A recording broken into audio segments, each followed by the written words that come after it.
If you've just had a bout of COVID and you're wondering if you're done, I'm sorry to say the short answer is no. But the longer answer is actually really interesting.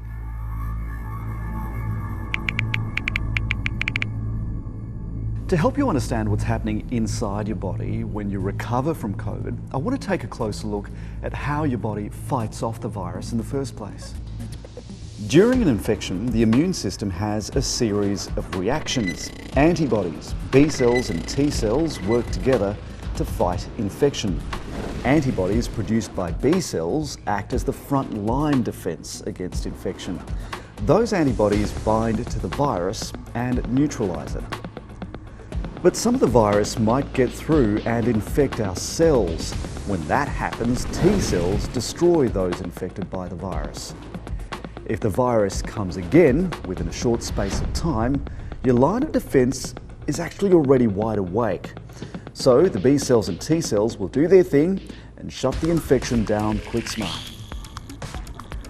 But after the threat of the virus has passed, B and T cells start to die off and antibody levels in the body decline. So the antibody are produced, probably they peak around 4 weeks post natural infection, and they'll be at the highest then. And in most people, they will go down and then they stabilize. It will be too costly for the human body to produce those large amounts all the time. But the body has another trick. While it was being infected the first time, your body was learning about the enemy. In doing so, it created something called memory T cells and memory B cells. The memory cell lives in the body long after the virus is gone. When the virus appears again, they quickly start to multiply into a large number of T and B cells that attack the virus with a rapid response. And that's why you don't get sick or as sick the second time around. But what you really want to know is how long do these protective T and B cells and antibodies last? A study from the University of Sydney found that antibody responses were sustained for up to 7 months. But that duration can vary wildly from person to person. So some people produce large amounts of what we call neutralizing antibodies, but some people, the levels of those antibodies will not be very high. Another study by Yale University found you can be safe from reinfection for anywhere between 3 months and 5 years. The research suggests that the average reinfection risk increases from approximately 5% 4 months after the initial infection to 50% by 17 months. We know it's a similar sort of time frame with the vaccines. That's why boosters are being recommended around the 6-month mark. The booster would be to trying to reinforce and re-increase the levels of antibodies in the periphery. To get a sense of how that plays out at a bigger scale, let's take a look at how one country has fared through various waves. In Qatar, 77% of the population was fully vaccinated by the start of 2022. The country suffered a first wave of COVID from March 2020 through to June. 40% of the population was estimated to have antibodies after that time. The country then had 2 back-to-back waves from January to May last year as the Alpha and Beta variants swept across the world. In that period, there were more than 350,000 positive tests returned.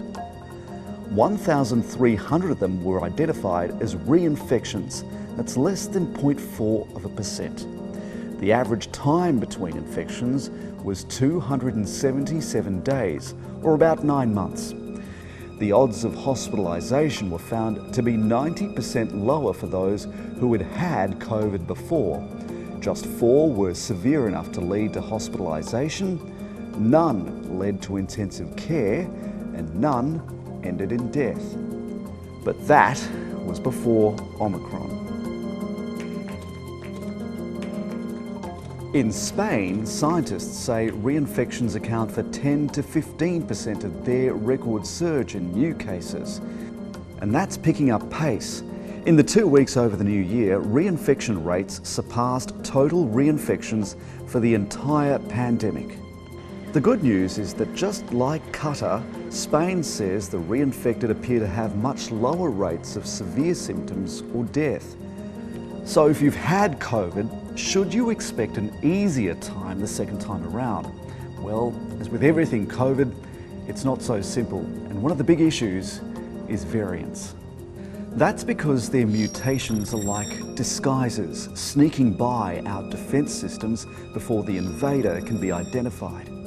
The antibody response that you generate is specialized against the variant that individuals are encountering during infection. Where a previous infection usually protected against the Delta variant, Omicron is a different enemy. An Imperial College of London report suggested Omicron is 5 times more likely to cause reinfection than Delta. But one theme that's emerging, even for those cases of reinfection, is that people who've been vaccinated are much better off than those with natural immunity. A study in the US found that not only are people who were unvaccinated more than twice as likely to be reinfected compared to those who were vaccinated, they're also 5 times more likely to be hospitalised for the second bout. So natural infection, if individuals have not been exposed to high levels, if they might not have enough of those antibodies to really prevent an infection, a reinfection. It's really impossible to say how future variants will act, but while Omicron is with us, you might have a grace period, but eventually your chances of reinfection are high.